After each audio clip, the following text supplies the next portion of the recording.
चला लुकृत शुभवर्तमान अध्याय 16 वचन 10 पाहूया. आपण कोणत्या बाबतीत विश्वासू असलं पाहिजे चला पाहू. जो अगदी थोडक्या विषयी विश्वासू तो पुष्कळांविषयी देखील विश्वासू आहे, आणि जो अगदी थोडक्या विषयी अन्यायी तो पुष्कळांविषयीही अन्यायी आहे. आपण कोणत्या बाबतीत विश्वासू असलं पाहिजे? थोडक्या बाबतीत देखील आपण विश्वासू असलं पाहिजे.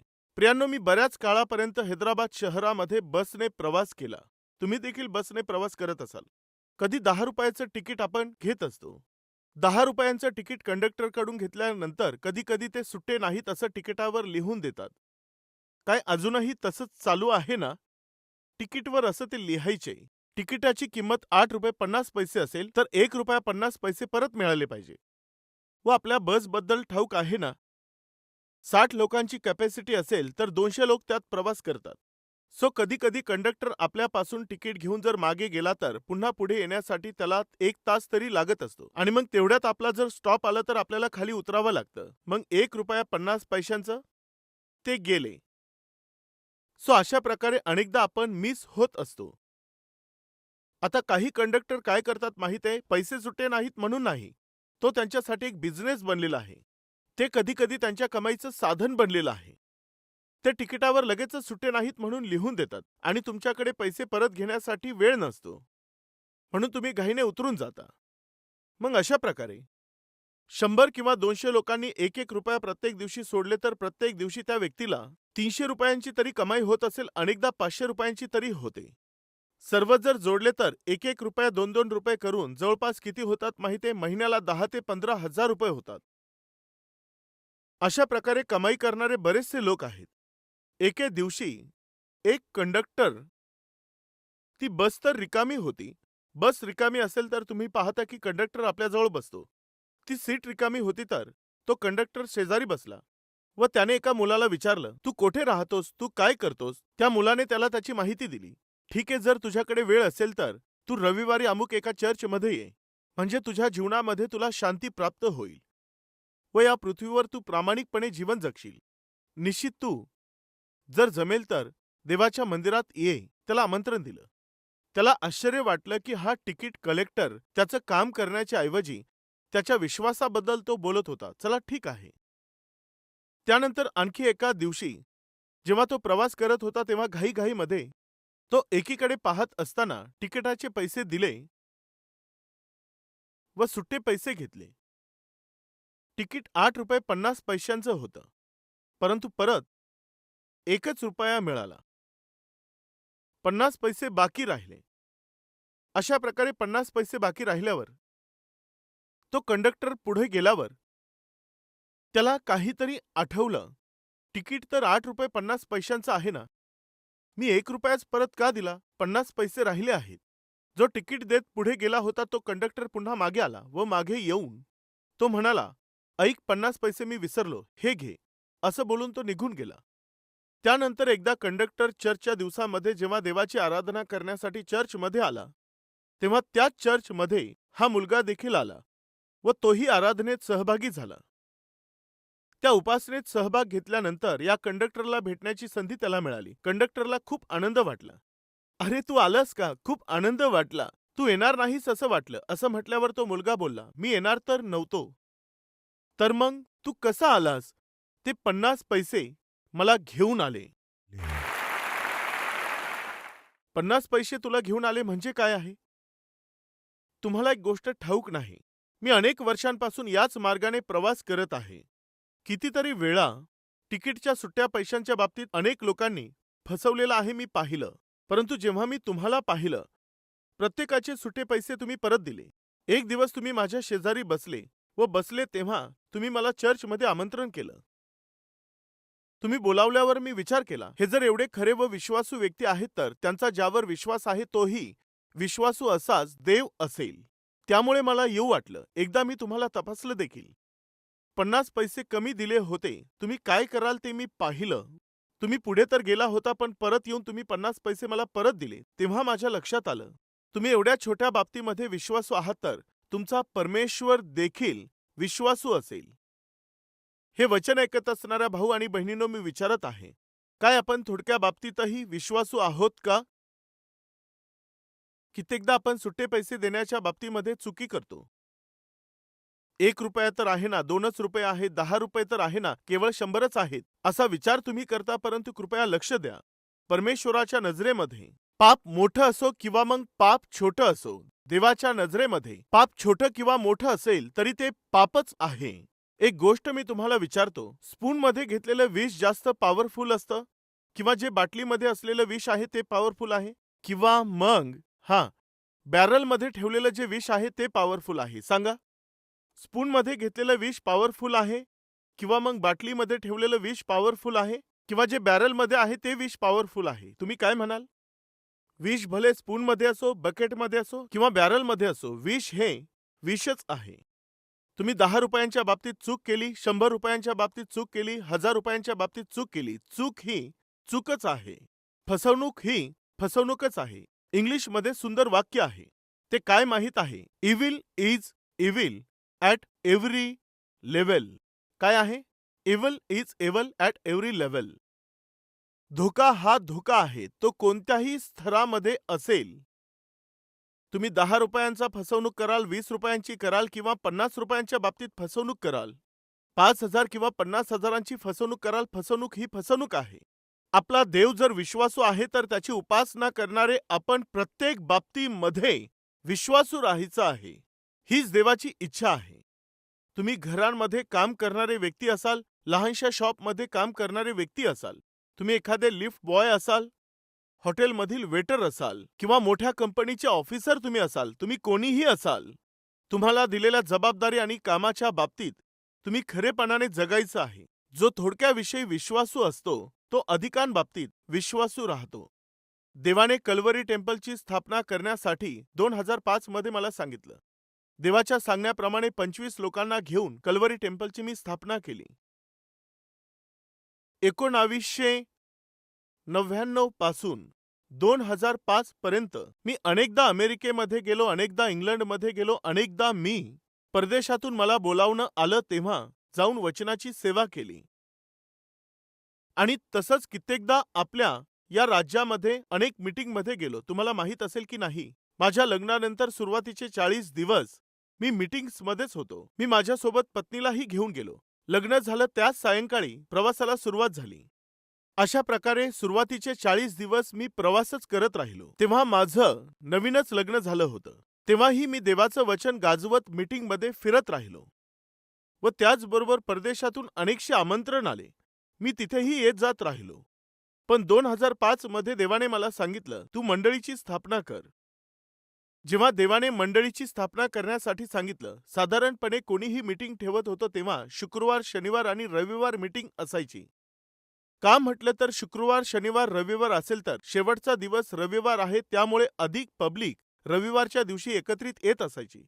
त्या दिवसापर्यंत जेथेही मी गेलो तेथे 3 दिवसपर्यंत मी देवाच्या वचनाची सेवा केली. पण कल्वरी टेम्पल स्थापल्यानंतर हजारो लोकांना वचन सांगणं ही महत्वाची गोष्ट आहे किंवा परमेश्वराने दिलेल्या 25 लोकांना विश्वासूपणे वचनाची सेवा देणं गरजेचं आहे, असा प्रश्न माझ्या मनात आला. तेव्हा माझ्या काय लक्षात आलं की पब्लिक मीटिंगमध्ये जाऊन हजारो लोकांना वचन सांगण्यापेक्षा अधिक देवाने जी मंडळी मला दिलेली आहे तिची काळजी सावधगिरीने घ्यावी हे महत्वाचं आहे माझ्या लक्षात आलं. यामुळे बाहेर जे मीटिंगला जावं लागत होतं ते मी बंद केलं. शुक्रवार, शनिवार आणि रविवार निश्चित मला कल्वरी टेम्पलची काळजी घ्यायची आहे. जेव्हा 25 लोक होते तेव्हापासूनच मी बाहेर मीटिंगला जाणं बंद केलं. त्यानंतर परदेशामधून जेव्हा आमंत्रण येऊ लागले तेव्हा मी सांगितलं, शुक्रवार, शनिवार व रविवारी मी येऊ शकत नाही. दुबईमधून, अबुधाबीमधून, कुवेतमधून, गल्फ कंट्रीजमधून, अमेरिकेमधून, तसंच इंग्लंडमधून व ऑस्ट्रेलियामधून देखील आमंत्रण आले. बरेचसे आमंत्रणं माझ्याकडे आले. ते सर्व काय म्हणत होते, पास्टर शुक्रवार, शनिवार, रविवार तुम्ही आमच्याकडे येऊन राहा असं ते बोलत असायचे. तेव्हा मी स्पष्टपणे सांगत गेलो, शुक्रवार, शनिवार व रविवार कल्वरी टेम्पलला सोडून मी दुसरं कुठेही जाणार नाही, असं मी स्पष्ट बोलत होतो. असं जितक्यांनी बोलवलं त्या प्रत्येकाला मी येणार नाही बोलत गेल्यावर ते विचार करू लागले की सतीश कुमार यांना गर्व आलेला आहे, कारण कोणीही बोलावलं तरी ते येत नाही, कोठेही बोलावलं तरी येत नाहीत. त्यांना असं वाटत आहे की तेच महान सेवक आहे, पण हे चूक आहे प्रियांनो. माझा उद्देश तसा नव्हता. माझा उद्देश एकच आहे. सर्व जगामध्ये फिरण्यापेक्षा ज्या मंडळीत मला ठेवलेलं आहे विश्वासूपणे, तिची काळजी घ्यावी. हिलाच मी जबाबदारी मानलं. पण त्यांनी याला चूक मानून सतीश कुमार हे कोणी बोलावलं तरी जात नाहीत.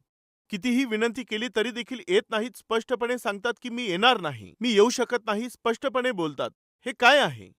कृपया लक्ष द्या. त्यांचा गैरसमज करण्याचं कारण काय माहीत आहे? ते शुक्रवार, शनिवार, रविवार मला बोलावत असतात. पण शुक्रवार, शनिवार, रविवार कल्वरी टेम्पलमध्ये देवाने मला मेंढपाळ बनवलेलं आहे. उद्या परमेश्वर मला विचारणार नाही, काय? अमेरिकेत जाऊन वचन सांगितलं का? ऑस्ट्रेलियात वचन सांगितलं का? दुबईमध्ये ब्रेकफास्ट केलास का? पॅरिसमध्ये लंच केलंस का? इंग्लंडमध्ये डिनर केलं? हे देव विचारणार नाही. मी तुला 25 लोक दिले होते. त्यांच्यासोबत तू काय केलंस? तू त्यांची कशी काळजी घेतलीस हेच मला देव विचारणार. माझ्या दृष्टीमध्ये माझ्या जीवनात मी काय पाठ शिकलो माहित आहे?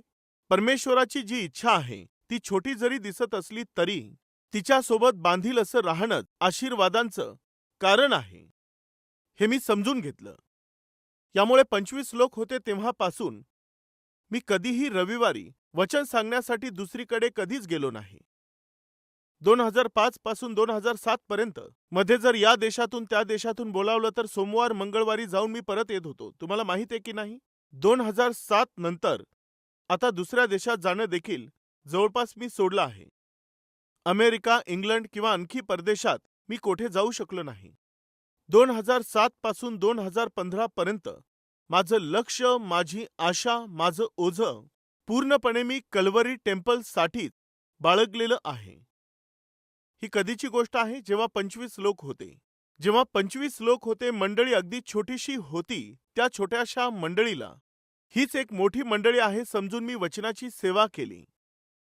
कोणतीही जातपात न पाळता, धर्माचा भेदभाव न करता, गरीब किंवा श्रीमंत अशा प्रकारचा भेदभाव न करता, सर्वांवरती सारखी प्रीती दाखवून, शिस्तीवरती प्रेम करून, सर्वांना एक समान पाहून, लहान मंडळी असून देखील त्या लहान मंडळीच्या प्रती देखील श्रद्धा दाखवत छोटीशी मंडळी मी पुढे नेली. आणि त्याच विश्वासूपणाला, खरेपणाला पाहूनच जो थोडक्या बाबतीमध्ये विश्वासू राहिला त्याला परमेश्वराने मोठ्यात मोठी एक जबाबदारी सोपवून दिली.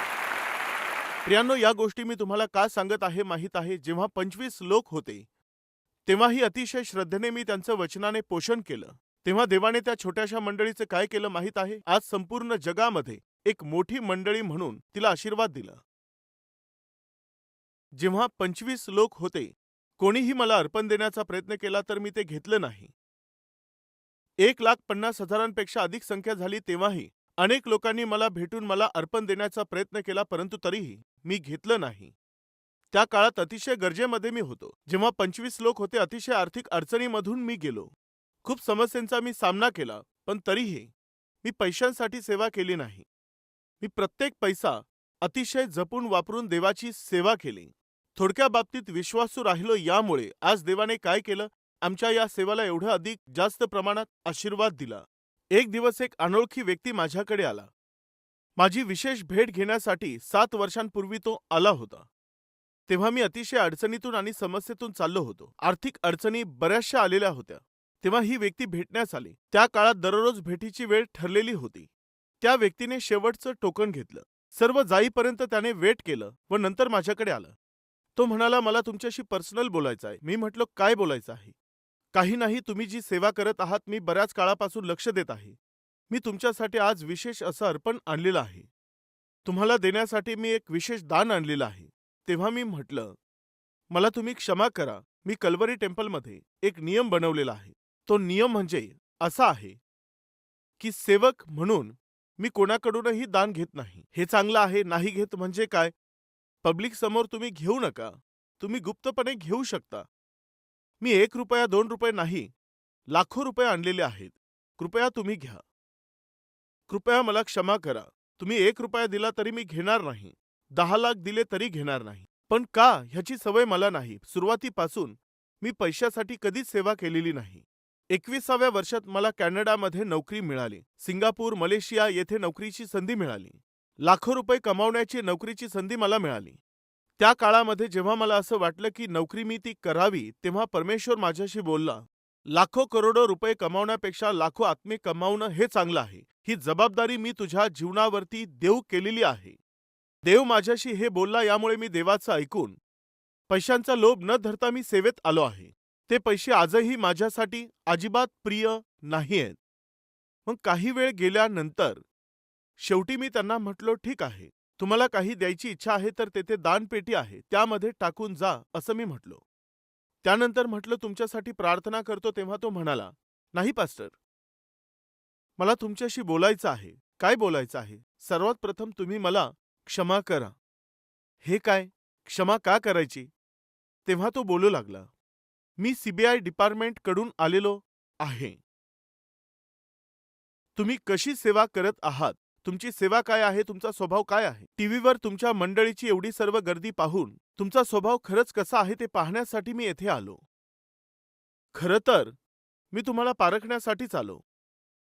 काहीही करून तुम्हाला मोहामध्ये पाडण्याचा मी प्रयत्न केला, पण तुम्ही माझ्याकडून 1 रुपयाही घेतला नाही. सर्वात प्रथम मी तुम्हाला मनापासून क्षमा मागत आहे. मला क्षमा करा.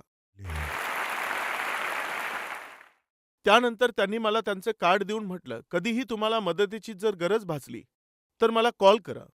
डेफिनेटली तुमच्यासारख्या प्रामाणिक आणि खरेपणाने सेवा करणाऱ्यांना प्रोत्साहन दिलं पाहिजे व पुढे घेऊन जायला पाहिजे. मी या गोष्टी तुम्हाला का सांगत आहे? आपल्या कल्वरी टेम्पलमध्ये 25च लोक सदस्य म्हणून होते. त्या कोणाकडूनही दान घेण्याची मी इच्छा धरली नाही. तेच जीवन, तोच खरेपणा, तोच प्रामाणिकपणा आज कल्वरी टेम्पलला या स्तरापर्यंत परमेश्वराने आणलं आहे. सर्व गौरव व आदर महिमा देवालाच मिळो. या गोष्टी मी तुम्हाशी का शेअर करत आहे माहिती आहे? जर थोडक्या बाबतीत आपण विश्वासू राहिलो तर, थोडक्या बाबतीत प्रामाणिक असू तर, त्या थोडक्या बाबतीत आपलं विश्वासू राहणं आपल्याला उत्तम स्थानामध्ये नेऊन पोहोचवेल. पण थोडक्या बाबतीत जर आपण तडजोड केली तर, थोडक्या बाबतीत जर आपण घसरलो तर, तेव्हा काय घडतं माहीत आहे? आपण कोणत्याही स्तराला खाली उतरतो. आपल्या कल्वरी टेम्पलमध्ये उच्च उच्च अधिकारी येत असतात. एकदा एक कलेक्टर येऊन माझ्याशी बोलत होते. ते बोलत असताना म्हणाले, ब्रदर, आम्ही कल्वरी टेम्पलला आलो होतो. तुम्ही कधी आले असं मी विचारलं. हो पास्टर, आम्ही कल्वरी टेम्पलला आलो होतो. कुटुंबासह मी आलो. आल्यानंतर तुमच्या लोकांनी मला नेऊन दुसऱ्या जागेत बसवलं आणि माझ्या पत्नीला नेऊन त्यांनी वेगळं बसवलं. कल्वरी टेम्पलमध्ये आल्यानंतर आमची स्वतःची काही इच्छा कदाचित चालत नसेल. जेथे घेऊन जाऊन बसवतील तेथेच जाऊन बसावं लागतं, परंतु खूप प्रेमाने व खूप सन्मानाने ते आमच्याशी बोलले. त्यांनी आम्हाला सांगितलं, ब्रदर सर्व एका साईडला बसतात, सिस्टर एका साईडला बसतात, असं प्रेमाने सांगितलं. ही सर्व सिस्टीम पाहून मला खूप छान वाटलं. खूप चांगली डिसिप्लिन आहे अशा प्रकारे मला वाटलं, असं ते मला म्हणाले. आणखी एका प्रसंगामध्ये मी लिफ्टने चाललेलो असताना एक व्यक्ती मला म्हणाला, तुम्ही सतीश कुमार आहात? मी म्हटलं, हो. तुम्हाला मी कोण आहे तुम्हाला ठाऊक आहे का? मी म्हटलो, मला माहिती नाही. मी ओंगोल येथील कलेक्टर आहे. अच्छा, तुम्ही कलेक्टर आहात का? तुम्ही मला कसं ओळखलं असं विचारलं तर, ओळखायचं काय, मी तुमच्या कल्वरी टेम्पलला येऊन गेलो. टेम्पलला आले होते, खूप छान. कसं वाटलं तुम्हाला? अनुभव कसा होता? कुठे आलो? तुमच्या लोकांनी येऊच दिलं नाही. पण का? काय घडलं होतं? काय झालं म्हणजे मला हे ठाऊक नव्हतं की उशीर झाला तर गेट बंद करण्यात येतं. त्यांनी गेट बंद केल्यावर मी म्हटलं, मी कलेक्टर आहे. तेव्हा ते म्हटले, तुम्ही डॉक्टर असा, कलेक्टर असा किंवा वकील असा किंवा ऍक्टर असा किंवा तुम्ही कोणीही असा, जर कोणी उशिराने आले तर आतमध्ये घेण्यात येत नाही. तेव्हा मला फार वाईट वाटलं. कलेक्टरलाही येऊ देत नाही, हे लोक थांबवत आहेत. हे लोक काही साधारण नाही असं मला वाटलं. कारमध्ये बसून जेव्हा मी परत जाऊ लागलो तेव्हा मी विचार करू लागलो, एक कलेक्टर जर चर्चमध्ये उशिरा आल्यावर आत येऊ देत नाही, थांबवण्यात येत आहे, तर ही माणसांना घाबरणारी मंडळी नाहीये. ही केवळ परमेश्वराचंच भय बाळगणारी मंडळी आहे. यस, जेव्हा 25 लोक होते त्या काळात जे अनुशासन लावून दिलं, तेच अनुशासन आज 3 लाख पेक्षाही अधिक मेंबर्स आहे तरीही तेच अनुशासन आहे. जेव्हा 25 लोक असताना जी समानता आमच्यामध्ये होती, 3 लाखांपेक्षा अधिक लोक झाल्यावरही तीच राहिली. जेव्हा 25 लोक होते, जे काही दान तेव्हा येत होतं, आज लाखांमध्ये लोक झाले आहेत, परंतु तीच विश्वासयोग्यता आहे. आज देवाने आम्हाला एवढा आशीर्वाद का दिला माहित आहे? आपण सर्वांनी मिळून दाखवलेला जो विश्वास आणि भरोसा आहे, त्यामुळे आपलं चर्च आशीर्वादित झालं आहे.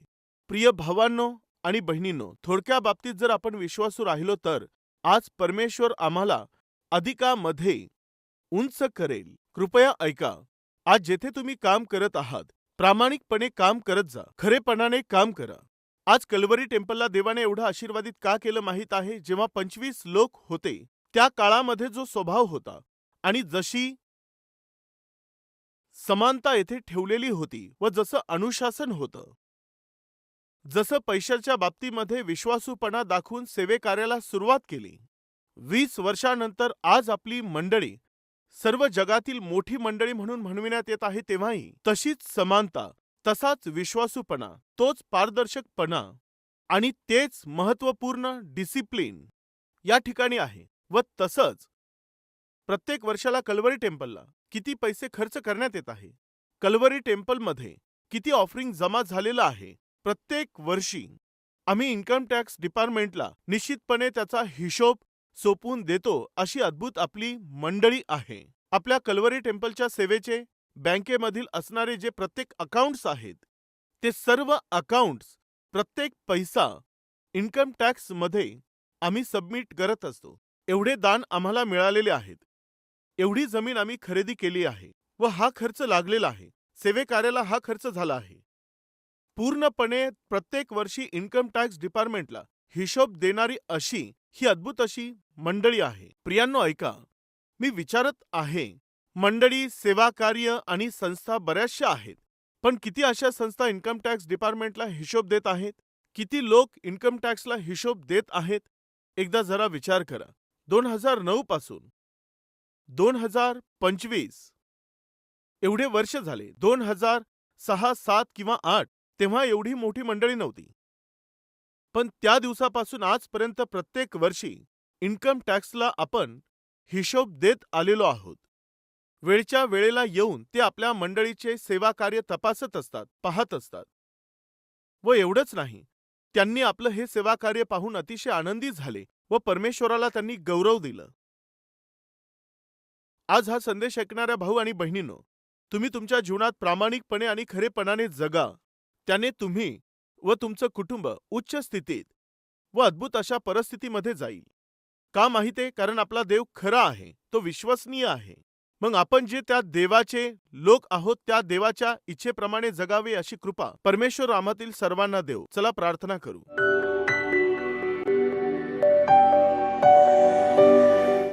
पवित्र परमेश्वर देवा, एक छोटीशी मंडळी तू आम्हाला दिलीस. खरेपणाने आणि प्रामाणिकपणे जेव्हा मंडळीचं पोषण मी केलं, आज त्या छोट्याशा मंडळीला तू एवढी मोठी मंडळी बनवलं आहे. त्यासाठी तुझे आभार आणि उपकार मानत आहे. थोडक्या बाबतीत जर आम्ही विश्वासू राहिलो तर मोठ्या जबाबदाऱ्या तू आम्हाला देशील. देवा, खरेपणातून मिळणाऱ्या आशीर्वादांचा आम्हाला अनुभव घेता यावा, आमच्या आजूबाजूच्या लोकांना अनुभव यावा, यासाठी देवा तू अद्भुत असा रस्ता तयार करशील हे आम्ही पाहिलेलं आहे. त्यासाठी तुझे आम्ही आभार मानतो. देवा, कल्वरी टेम्पलमध्ये सर्व एक समान आहे. कल्वरी टेम्पलमध्ये तुझं वचन हेच प्रमुख आहे. अनुशासन हीच आमची विधी आहे. एकमेकांच्या प्रती प्रेम, आपुलकी आणि स्नेह दाखवत राहणं, देवा, हे तू आम्हाला दिलेलं वरदान आहे. त्यासाठी आम्ही तुझे आभार मानतो. पैशांमुळे किंवा एखाद्याच्या पोस्टमुळे किंवा त्यांच्या कमाईमुळे एखाद्याला विशेष असं पाहून तशी वागणूक त्यांना दिल्या जात नाही. कारण तुझ्या उपस्थितीमध्ये, तुझ्या सानिध्यामध्ये आम्ही सर्व एक समान आहोत. याच विचाराने देवा ही मंडळी चालत आहे. त्यासाठी प्रभू तुझे आम्ही आभार मानतो. कल्वरी टेम्पल ज्या प्रकारे या स्थानापर्यंत पोहोचलं, त्या सर्व गोष्टी तू आज आम्हाला सांगितल्यास तुझे आम्ही आभार मानतो. देवा, पेरलेल्या या वचनाला फळ येऊन तुझ्यासाठी साक्षीदार बनून आम्ही जगावं यासाठी सहाय्य कर. जेथेही आम्ही राहू हे लोक विश्वासू आहेत असं लोकांनी बोलावं अशी कृपा तू कर. येशूच्या नावाने मागतो बापा, आमेन.